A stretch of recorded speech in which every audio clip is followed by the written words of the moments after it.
At a high-end luxury car dealership in the heart of Beverly Hills, a 60-something black man in worn-out clothes arrives on a rusty bicycle and asks to see the priciest car on the lot. The staff ridicule him. The manager escorts him out, unaware that he's the majority shareholder of the entire dealership chain. Days later, he returns, revealing his true identity, and those responsible face the fallout. Before we jump into this story, let us know where you're tuning in from. We'd love to hear your thoughts. It was a sunny Tuesday afternoon in late autumn, and the California sun gleamed across the polished hoods of luxury cars parked outside Prestige Autos, a premier dealership nestled along Rodeo Drive. The showroom was a sleek, modern masterpiece, its floor-to-ceiling windows showcasing rows of Ferraris, Lamborghinis, and custom Rolls-Royces. Inside, the air carried the scent of polished leather, artisanal coffee, and wealth.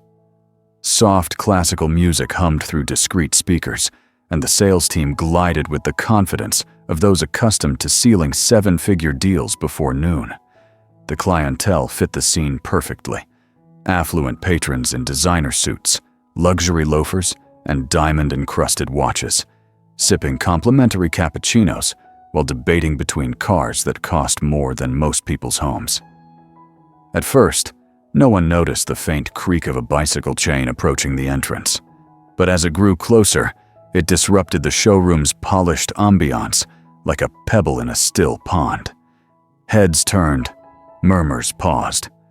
A black man, likely in his early 60s, pedaled up on a battered old bicycle, its red paint chipped, handlebars wrapped in frayed tape. He wore a faded denim jacket, worn khakis, and scuffed sneakers that had seen better days. A weathered baseball cap dangled from his hand as he dismounted. He stood tall, despite a slight stoop, his dark skin etched with the lines of time. His hair, silver and closely cropped, framed eyes that were steady yet keenly observant. His name was Marcus Langston, though no one in the showroom bothered to ask. To them, he was an anomaly, out of place in their world of opulence. As he stepped inside, the atmosphere shifted, though the temperature remained steady. A receptionist glanced up, did a double-take, then buried herself in a stack of irrelevant files.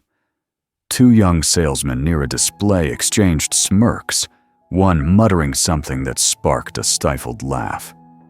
Across the room, a woman in a tailored dress tightened her grip on her handbag, her lips pursing slightly. Marcus walked slowly, hands clasped behind his back, eyeing the gleaming vehicles displayed like art under soft LED lights. There was no hurry in his stride. He stopped before a midnight blue Lamborghini, admiring its curves, then approached the desk labeled Client Inquiries. The man behind the counter, in his late 30s, white, with a bronzed tan and a sharp suit, looked up from his tablet. His slicked back hair and smug grin betrayed his thoughts. He gave Marcus a cursory glance, his smile thin and insincere. "Can I help you?" Marcus nodded politely. "I'd like to know about the specs on that Lamborghini over there. Also, what's the most expensive car you have on the floor today?" The salesman blinked, his smirk widening as if deciphering a punchline. "That one?" He chuckled, loud enough for his colleagues to overhear. "Sir, that car's north of $500,000. You might be in the wrong place. There's a used car lot down on Wilshire." Snickers erupted from the two salesmen lounging nearby. No one intervened. No one offered assistance. No one asked his name. Marcus didn't flinch. He scanned the room, taking in the faces that refused to see him, then returned his gaze to the salesman. His voice was calm, measured. "I understand." The salesman crossed his arms, clearly entertained. "Look, sir, this isn't a place for browsing. I'm going to need you to stop lingering around the cars. We've got actual clients here." Before Marcus could respond, a sharp bang echoed from a glass-walled office across the showroom, followed by the clipped, irritated voice of a man in a suit storming out. What's the holdup out here?" All eyes turned. A tall, flushed man in his mid-40s, with neatly combed dark hair and a gold nameplate reading General Manager Ethan Warwick, strode into the center of the showroom. His gaze zeroed in on Marcus like a laser. The room's energy shifted, the air growing taut. The crowd that had chuckled moments ago now fell silent, not out of compassion, but in anticipation of a scene. Ethan's polished loafers clicked sharply against the marble floor as he approached, his tailored suit moving with the rigid posture of someone who wielded authority like a club. He didn't ask for context. He didn't glance around. His eyes were fixed on Marcus, as if he were an intruder caught on camera. "What's going on here?" Ethan demanded, his tone honed for control. The young salesman who'd mocked Marcus shrugged, feigning innocence. "He was asking about the Lamborghini and wanted to see our priciest car," he said, a smirk lurking beneath his professional veneer.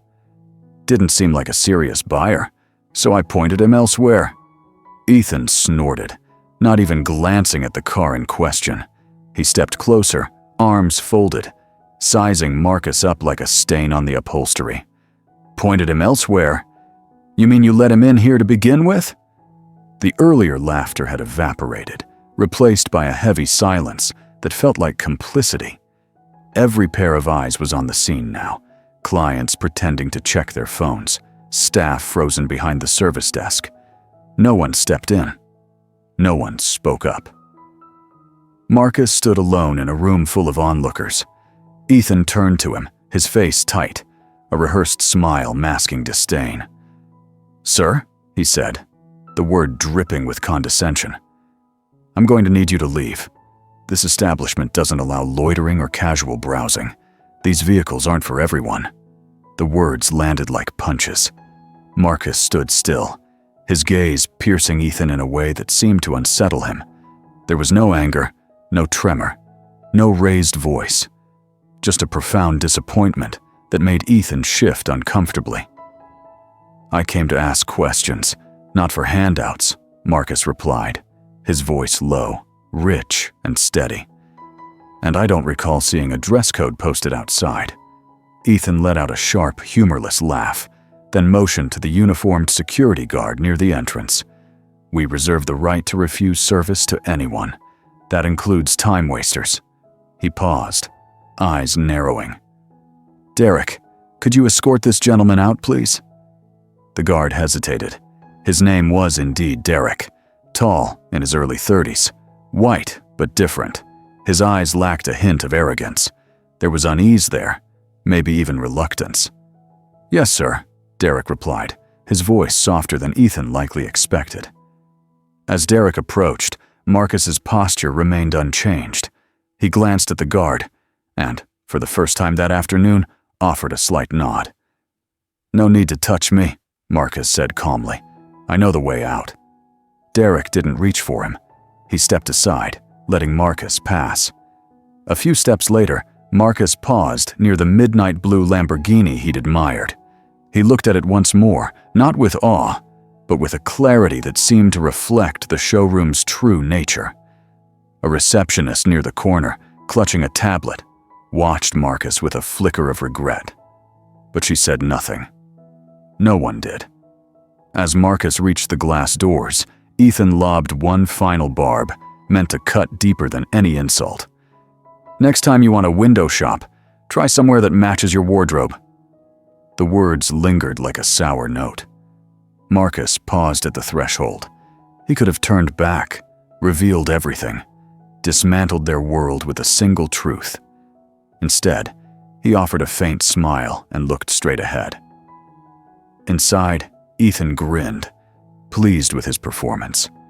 He turned to his team, chuckling. "Some people think they can just stroll in here like it's a mall." No one replied. They didn't need to. Their silence was approval. Outside, the late afternoon sun dipped low, casting golden rays across the palm-lined sidewalk. Marcus walked to his rickety bicycle, propped against a meter. His jacket fluttered in the breeze as he adjusted his cap. His hands were steady, He wasn't humiliated. He wasn't defeated. This wasn't his first time leaving a place where worth was measured by appearances. He'd walked out of corporate offices where he'd been underestimated, only to acquire their companies years later. He'd left banks that denied him loans, only to own their properties soon after. Today was no exception. But what stung, what always stung, was how little had changed. In 2025, a black man in worn clothes could still be treated like a trespasser in a business his wealth sustained. And worse, no one stopped it. He glanced back once, catching the showroom's reflection. Dozens of people resuming their coffee and fake smiles. They hadn't failed to recognize him as a tycoon. They'd failed to recognize him as a person. With a quiet breath, Marcus pedaled away, the bicycle's chain creaking as he merged into the flow of Rodeo Drive. He didn't look back again, but someone inside was watching. Derek, the security guard, stood by the door, arms crossed, jaw tight. He didn't know Marcus's identity, but the way that man carried himself, quiet, proud, unbroken, lingered with him. A seed had been planted, and seeds, however small, have a way of taking root. The next morning at Prestige Autos, the daily routine began with its usual polish, but an undercurrent of unease hung in the air. At 8:45 a.m., a notification buzzed across every staff tablet. Mandatory meeting, 9 a.m. sharp. Investor review, attendance mandatory. No details, no sender's name. The words, investor review, alone, turned chatter tense and glances wary. Even Ethan Warwick, ever confident in his tailored suit and polished demeanor, felt a twinge of uncertainty. He hadn't heard from corporate in weeks. He strode into the break room, coffee in hand, masking his irritation. "All right, team, let's be on point. Probably some executives doing a routine check before earnings season. We've got this." Some nodded. Others shrugged. But an unspoken tension simmered. They'd never been called together like this, especially with such little notice. By 8:58 a.m., the entire staff, sales, admin, security, and service reps, had gathered in the main lounge, a sleek space with leather armchairs, a glass conference table, and a massive wall-mounted screen. Derek leaned near a side door, arms crossed. He didn't know what to expect, but the man on the bicycle hadn't left his mind.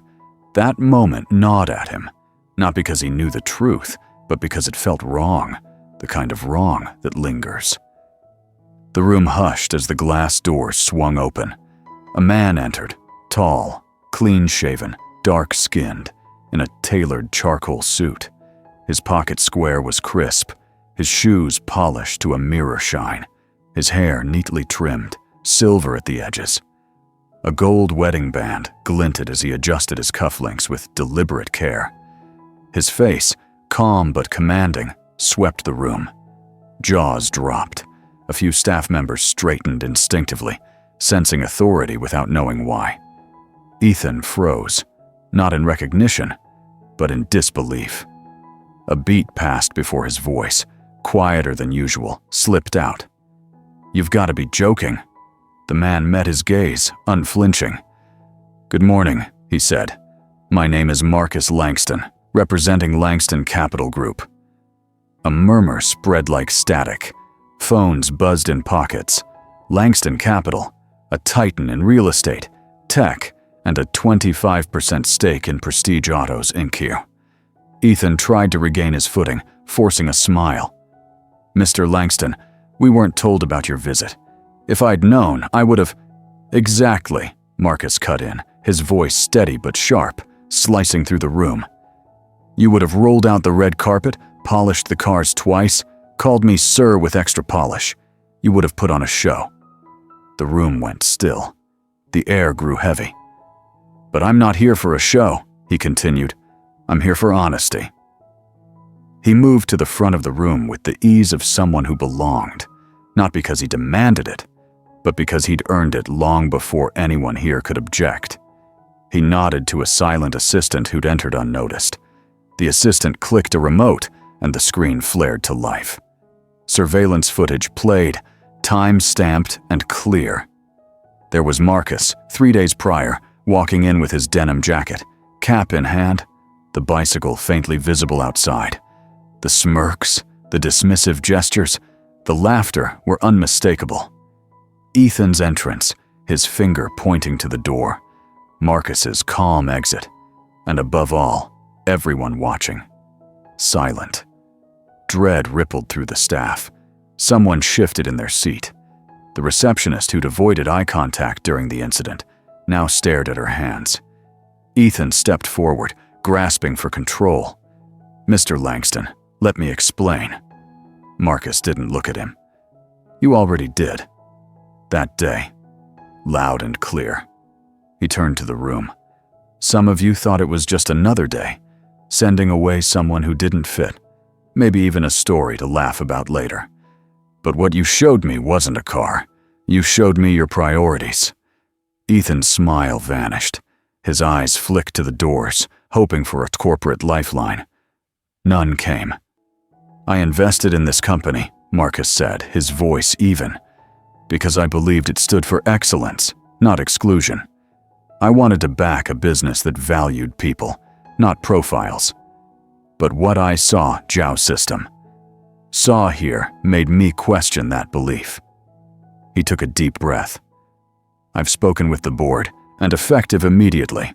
Funding for this regional chain is suspended until there's clear evidence of change in leadership and culture." Gasps echoed. A junior salesman muttered an expletive under his breath. Ethan's mouth opened, then closed, words failing him. Marcus wasn't done. "One more thing," he said. "There was someone here who didn't mock, didn't push, didn't join in. He did his job with respect, even when the room didn't deserve it." His eyes landed on Derek. The guard stood taller, silent. "I notice people like that," Marcus said, "and I reward them." He stepped back, nodded to his assistant, and headed for the door. But he paused, glancing at the showroom, the gleaming cars, the stunned faces. "You don't sell cars here," he said. "You sell status. And that, gentleman, comes at a cost." He walked out, leaving a silence louder than any applause. No one moved. As Marcus Langston stepped through the glass doors, a heavy quiet settled over the room.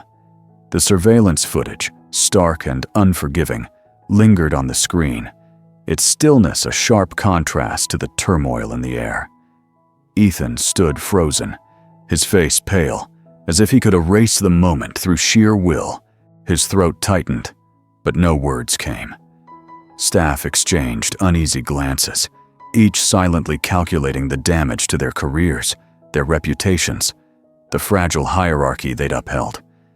It wasn't just humiliation. It was revelation. The belief that they could act without consequence, that the showroom was their domain to gatekeep, had collapsed the moment Marcus reclaimed the narrative, not with rage or threats, but with evidence, composure, and the undeniable weight of truth on a screen. Ethan cleared his throat, grasping for authority. "All right, everyone, let's not overreact. We don't know what the board's final decision will be." A voice from the back muttered, "Sounds like he made it pretty clear." Ethan's head whipped around, but the speaker was unidentifiable. The uncertainty rattled him. Hours ago, he ruled this floor. Now, he couldn't pinpoint the dissent in his own domain.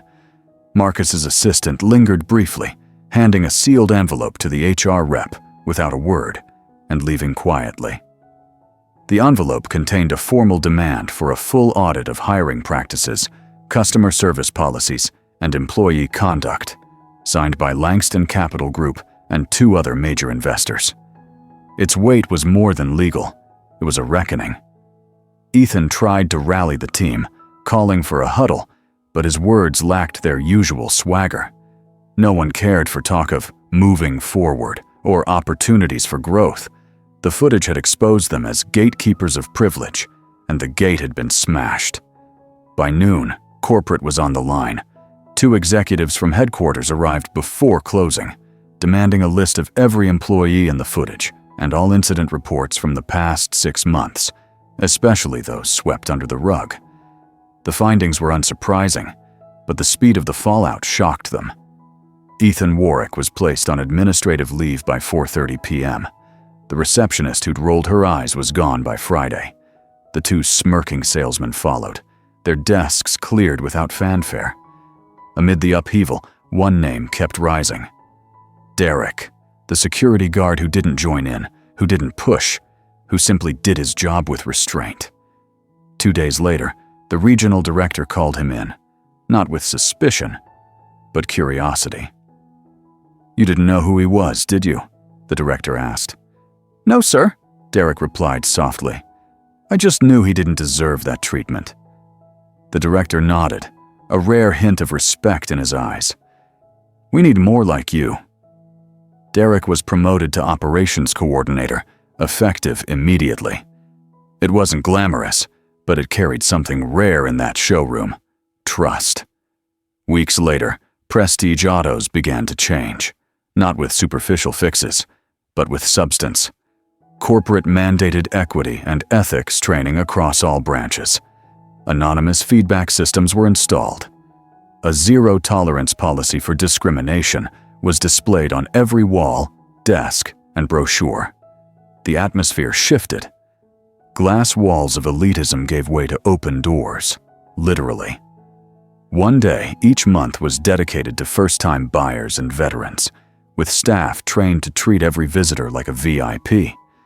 It wasn't flawless, but it was real. One quiet evening after closing, Derek stood at the front desk, finishing paperwork.